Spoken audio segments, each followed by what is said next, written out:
ہر دور میں ایسا ہوا ہے کہ جب کسی کو سمجھایا جائے اور اس کا نفس نہ مان رہا ہو، اس کے نفس پہ شاک ہو، تو وہ پھر کب بات مانتا ہے؟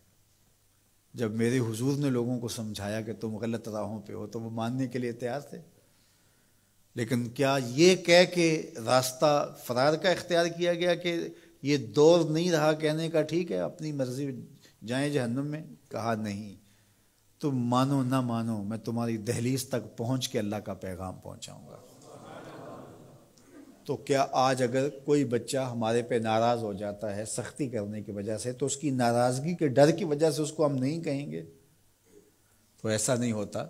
وقتی طور پہ اگر اس کو سمجھ نہیں بھی آ رہی، لیکن ایک وقت آئے گا وہ سمجھے گا کہ میرا خیر خواہ یہ تھا۔ وہ استاد، وہ مربی ہمارے جنہوں نے سختی کی ہمارے اوپر، اور پھر آج ہم کسی منزل پہ اگر پہنچے تو ہم ان کے شکر گزار ہوتے ہیں کہ نہیں ہوتے؟ کہ فلاں استاد فلاں زمانے میں بڑی سختی کی لیکن ہم پڑھے ہی اس کی وجہ سے ہیں۔ تو ماں باپ سختی کرتا ہے، بچپنے کی عمر، لڑکپن کا زمانہ، تو اولاد کو بعض کا ماں باپ کی باتیں جو ہیں وہ اچھی نہیں بھی لگتی، لیکن ماں باپ کا ایک حیا ادب ہوتا ہے تو قبول تو ان کو کرنا ہی پڑتا ہے۔ اس وقت وہ کہتے ہیں شاید ماں باپ ہمارے پہ ناجائز سختی کر رہے ہیں، لیکن ایک وقت آتا ہے تو وہ سمجھتے ہیں کہ ہم سنور کے نکھر کے جو معاشرے کا حسن بنے، یہ ماں باپ نے تراشا تھا تو ایسے بنے، پھر وہ ماں باپ کے شکر گزار ہوتے ہیں۔ تو اس لیے آپ کسی سے ہمدردی کریں تو وقتی طور پہ تو اس کو تکلیف ہوگی، لیکن بعد میں آپ کا شکر گزار ہوگا۔ علامہ رومی نے اس پر ایک بڑی خوبصورت مثال دی۔ کہتے ہیں ایک شخص درخت کے نیچے لیٹا ہوا تھا اور خراٹے لے رہا تھا، ایک چھوٹا سا سانپ آیا اور اس کے منہ کے اندر گھس گیا، اور ایک شخص گزر رہا تھا، اس نے دیکھ لیا۔ وہ بڑا پریشان ہوا کہ اگر میں نے اس کو بیدار کر کے کہا کہ تیرے اندر سانپ گھس گیا ہے تو یہ خوف سے مر جائے گا، اب کیا کروں؟ تو اس نے ایک چھڑی سے اس کو زور سے مارا، وہ ہڑبڑا کے اٹھا۔ کیا ہوا؟ اس نے ایک اور چھوڑی، اس نے بھاگنا شروع کر دی، وہ بھی اس کے پیچھے بھاگنے لگا۔ اس کی رفتار کم ہونے لگتی تو ایک اور مارتا۔ کیا خدایا کیا مصیبت ہے، میں نے اس کو کیا کہا؟ میں تو آرام سے سویا ہوا تھا درخت کے نیچے، لیکن وہ ایک دم گھبراہٹ کا شکار آگے بھاگتا چلا جاتا ہے۔ آگے کوئی باغ آ گیا تو اس میں فروٹ لٹک رہا تھا، تو کہا کہ کھاؤ۔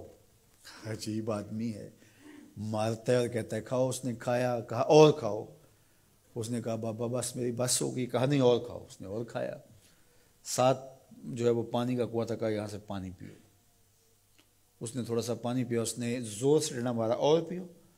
اس نے اور پی لیا۔ رومی کہتے ہیں کہ وہ بندہ بڑا حیران کہ عجیب میرا دشمن ہے، کبھی مارتا ہے، کبھی پھل کھلاتا ہے، کبھی پانی پلاتا ہے۔ اس نے کہا میرے سے اور نہیں پیا جاتا۔ اس نے کہا پیتا ہے کہ نہیں؟ ایک اور چھوڑی۔ تو اس نے اور پانی پی لیا، کہا چلو دوڑو۔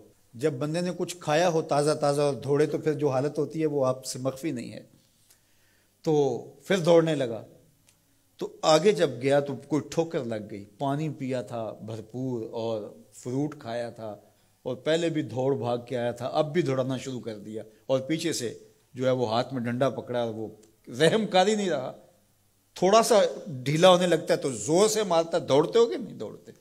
تو ٹھوکر لگی، گرا، ساتھ ہی قے آئی اور سانپ نکل کے باہر آ گیا، اور وہ لہراتا ہوا جا رہا تھا۔ اس نے اس کو پکڑ کے سینے سے لگا لیا، کہا میں تیرا دشمن نہیں تھا، لیکن تیرا علاج یہی تھا، تو میں نے تجھ کو اتنا مارا ہے، میں تجھ سے معذرت کرتا ہوں۔ اس نے کہا میں تیرے سے معذرت کرتا ہوں جو مجھے تیرے پہ غصہ آتا رہا، اس لیے کہ تو میرا خیر خواہ تھا۔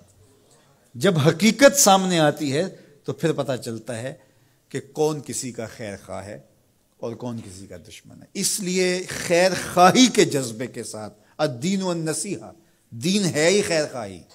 تو خیر خواہی کبھی اس طرح ہوتی ہے کہ آپ کسی کی خیر خواہی کر رہے ہوتے ہیں، اسے لگ رہا ہوتا ہے کہ یہ میری خیر خواہی کر رہے ہیں، اور وہ آپ کو اس وقت ہی شکر گزار ہوتا ہے۔ اور کبھی ایسا ہوتا ہے آپ اس کی خیر خواہی کر رہے ہوتے ہیں، اس کو نہیں لگ رہا ہوتا کہ یہ میری خیر خواہی کر رہا ہے، اس کو غصہ آ رہا ہوتا ہے، لیکن جب اس کو بعد میں سمجھ آتی ہے کہ اس نے میری خیر خواہی کی ہے تو پھر وہ آپ کا شکر گزار ہوتا ہے۔ اور کبھی ایسا ہوتا ہے اس کو بعد میں بھی نہیں پتہ چلتا اس نے میری خیر خواہی کی ہے، لیکن تمہارا رب جانتا ہے، وہ اگر رائی کے دانے کے برابر بھی نیکی ہو اور وہ کسی پہاڑ میں بھی ہو تمہارا رب اس کو بھی لے آئے گا۔ اس لیے لوگوں کے ساتھ حسن سلوک کرو اور نیکی کا حکم دو، لوگوں کی بہتری کا سوچو، تو اس سے تمہارا رب تم سے راضی ہوگا۔